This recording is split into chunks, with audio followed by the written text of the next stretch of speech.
Okay, I'm going to go ahead and assume that you followed me on my sauce and you kept your sausages.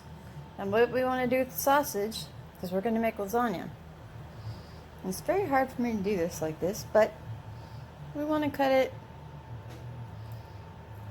just in thin chunks.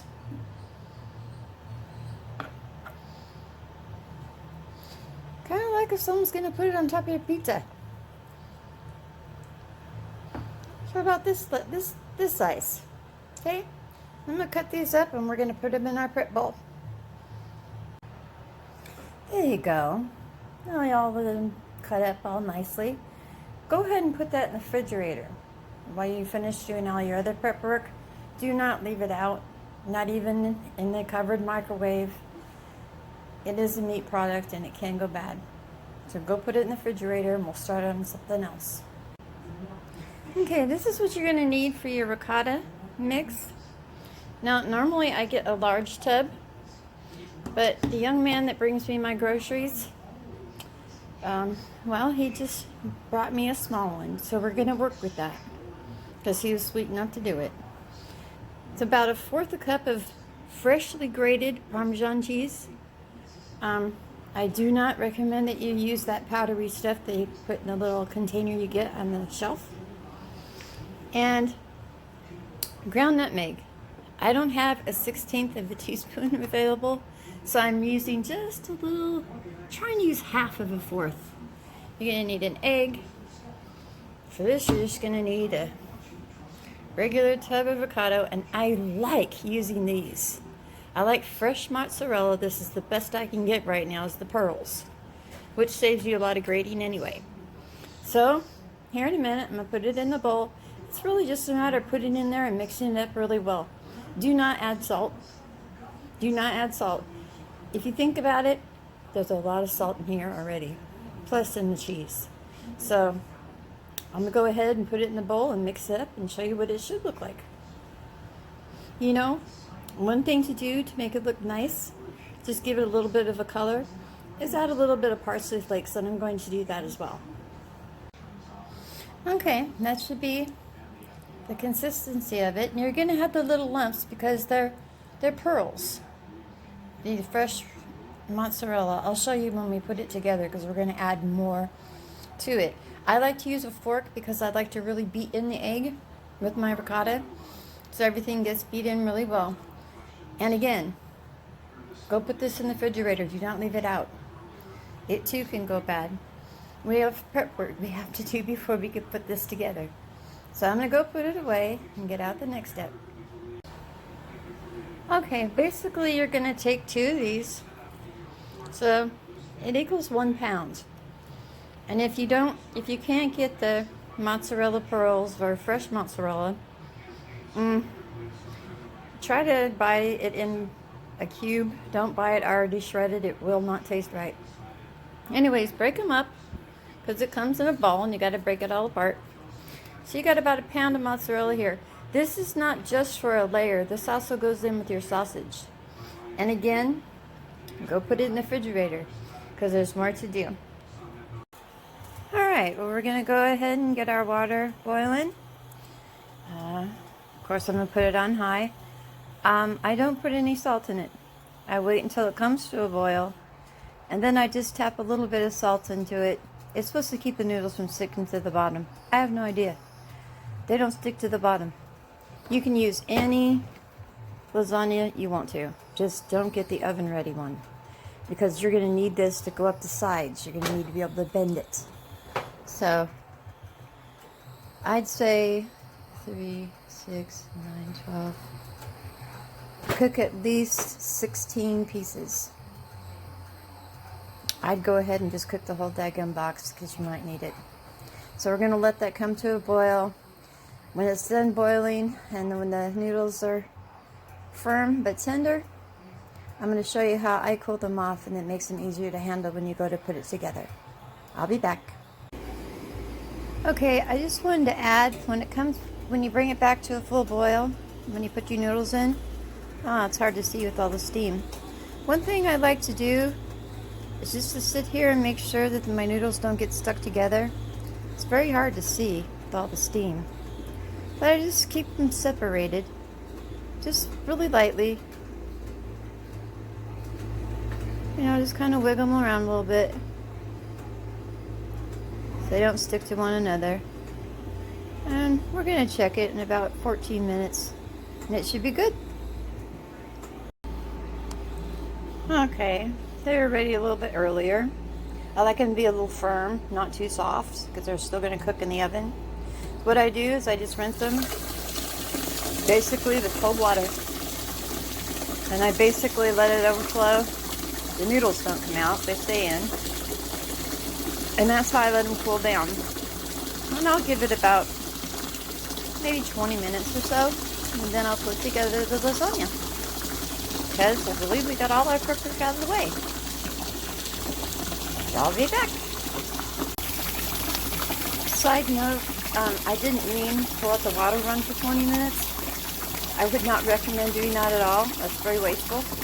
I just wait, kind of test the water till it's cool.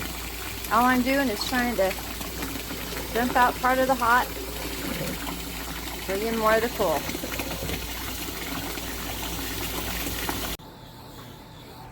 Okay, I gotta hurry up here because my daughter will be coming over with my new grandbaby for me to see. And so we're gonna get this done here. And what we did is we got our noodles cooled off, and I dumped out some of the water. We got our sauce, our cheese, sausage, and ricotta. And I'm gonna show you how to put this together. I'm gonna start with the base. So what you're gonna do is, it's a little thick. So you're going to take some and just lay it in here. You're going to add some water.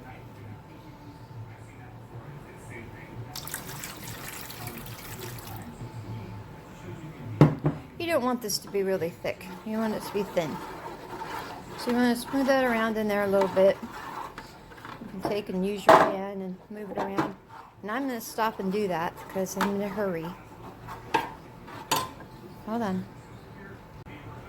Alright, there you go. You just want to have a nice thin layer on the bottom. And I'm going to show you with the pasta.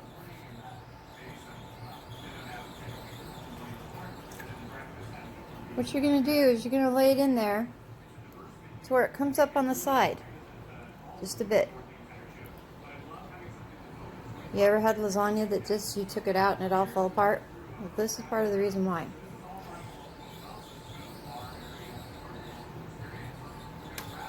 I'm going to do that in the opposite way this way. See? Don't worry, it all works out in the end.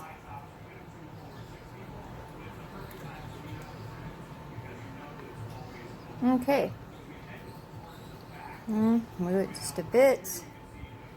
Move it just a bit.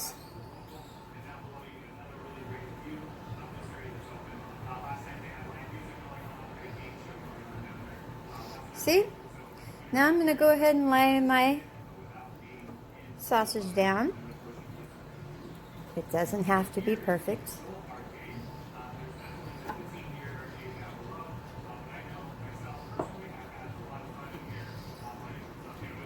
Now, I don't recommend doing this with ground beef, and if you did, well, I'd have to tell you how to spice it right. Otherwise, it's going to be very bland. Normally, I use hot, but not everyone likes that. And if I was stuck with just this mild, I'd go ahead and throw a pepper in here, but my sauce is already a little spicy. So I'm just going to get a nice layer in here. Try to make it as even as possible. And I'm going to go ahead and throw some of this on it. About half. Well, maybe about half. About half of the mozzarella I'm going to put in here. Perhaps it works out to be more like a third. See how nicely that goes in there? Okay. Now what I'm going to do is I'm going to put... Now I got to show you.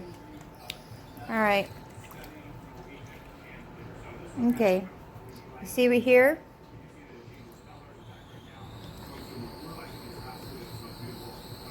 You want to do it opposite of what you did on the other side. So it's just slightly, sorry. Again, you just want to make sure you make like a seal. So when you go to cut your lasagna, see it meets up. You go to cut your lasagna, it doesn't fall all over the place. I was trying to explain this when I was trying to get noodles the other day. And, well, you have to realize where I live. They could not understand what I was talking about by I needed noodles that I could actually move and bend. They wanted to tell me how they make lasagna. So, anyway, now I'm going to go ahead and get my ricotta on there. Hold on just one moment. Alright then. When you get your ricotta, you're just going to take the little scoops at a time. Because you can spread it when you're done, but you don't want to rip up your noodles. So I just go along and kind of dot, dot, dot. So I'm going to do that. I'm going to put all my little dots down and then I'll show you what I do. Okay, now all I'm going to do is just kind of even it out. Put it all the way to the edges, because your edges are, remember, the edges at the ends are covered. So that's what you want to do, is you want to just kind of, got to realize the cheese is going to melt. You just want to have a nice layer all the way around.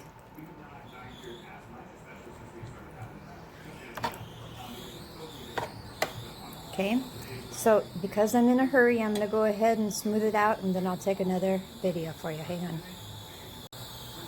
Okay, now remember I told you in the beginning, unfortunately, the young man that brings me my groceries bought me a small thing of ricotta, so I don't have a very thick layer, but you go with what you got. So now I'm going to go ahead and layer on top of it just like I did all the other layers, and then we'll put on our cheese. Hang on. Alright, and then again I alternated. See? I want to make sure I get it as even as possible on the edges. And I like to cook extra, and I always pat it down so it's kind of even. I like to cook extra so that all my noodles are nice, because, you know, sometimes they rip. And if I could help it, I'm just that way. So now I'm going to put the rest of this mozzarella on here.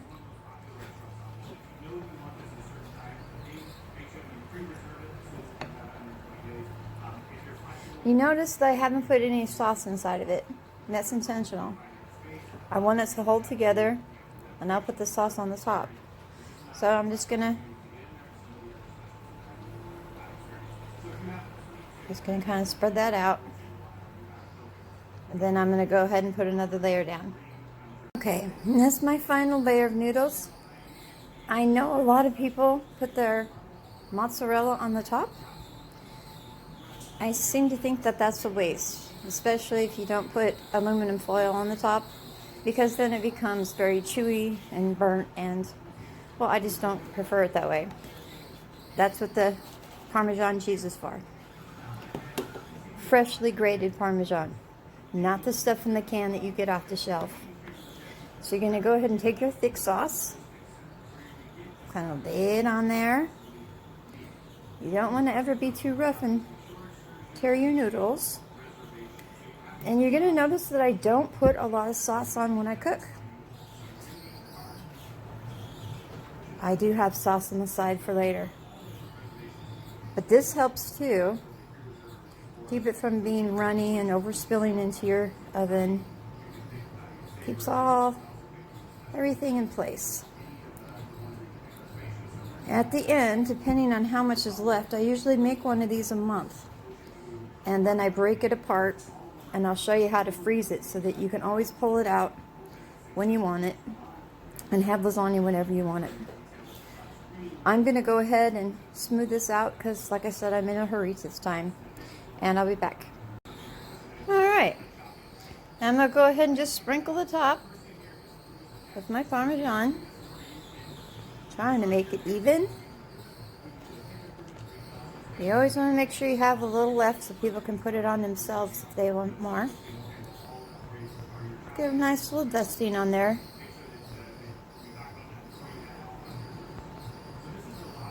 Okay, and one thing that I do, I hope you can see, is I use the heavy tin foil. Because this is so acidic, it tends to eat through the thinner tin foil, and I just don't want that on my food. So I'm gonna lightly, not so tightly wrap it close. I'm gonna tightly wrap the edges, but I don't want the tin foil to stick on this. So I'm gonna wrap it and show you, and then we're gonna put it in the oven. And I got it set at 350 preheating. Okay, I hope you could see that.